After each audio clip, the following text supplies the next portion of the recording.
Здравствуйте! Сегодня я бы хотел вам показать, как сделать камин из камня. Вам понадобится камни, щебенка, пару железных прутьев и вот такая вот пластиночка, чтобы закрепить прутья на ней.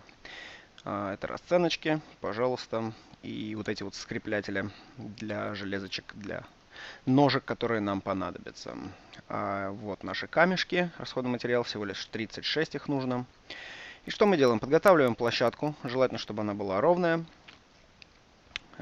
поверхность на земле.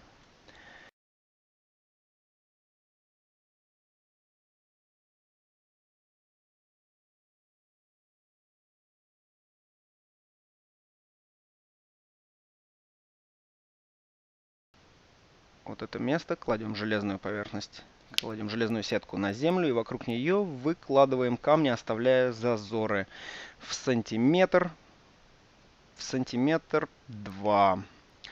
Это нам позволит иметь постоянную подачу воздуха и даст возможность огню гореть. Поэтому продолжаем выкладку.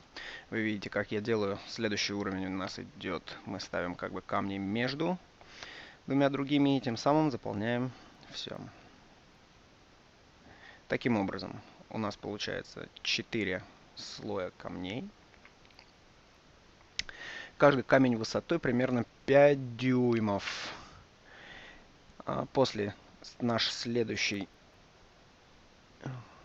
наша остановка — это загибание прутьев, изготовление ножек для вот этой замечательной сеточки, на которой будут у нас бревнышки гореть.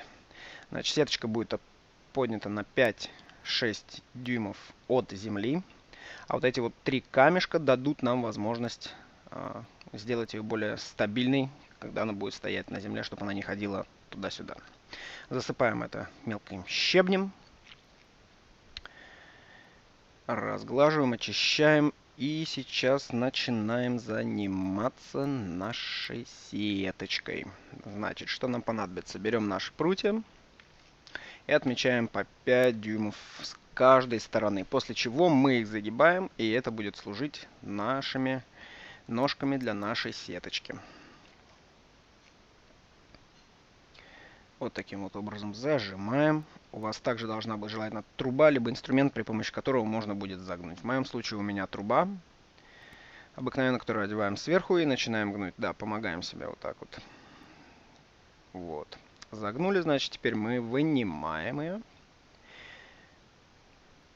Соблюдаем тот же самый угол, под которым мы согнули первую свою лапку.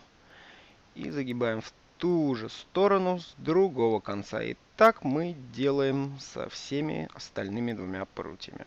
Итого у нас получается сомкнутые прутья, которые в дальнейшем мы скрепим между собой, и это будет образовано основание для нашей сеточки. Скрепим после сеточку. Вот что у нас должно получиться в итоге. Значит, теперь мы берем наши зажимы. Они у нас сделаны из нержавеющей стали. Выдерживают высокие температуры. Одеваем, отверточку закручиваем. Делаем таким образом, чтобы это у нас не распалось. Вот, подкрепляем третью. Опять-таки же работаем с зажимами.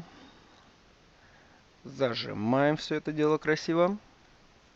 И буквально через несколько секунд я вам покажу, как мы это установим в наш замечательный мангал из камня. Значит, таким же образом сеточка. Ее точно так же закрепляем.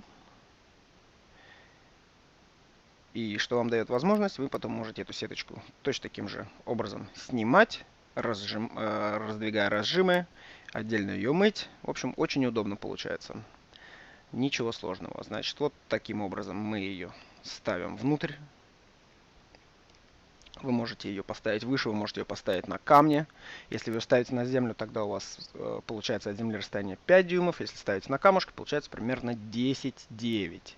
Тем самым, вот как я уже вам сказал, у нас 1-2 сантиметра остаются дырочки, которые будут подавать нам кислород. Значит, выставляем дровишки, получаем уголь, сверху кладем еще одну сеточку, и ваш замечательный ужин готов. Весь проект нам обошелся меньше 3000 рублей или $100. Можно, конечно, сделать еще дешевле, если это все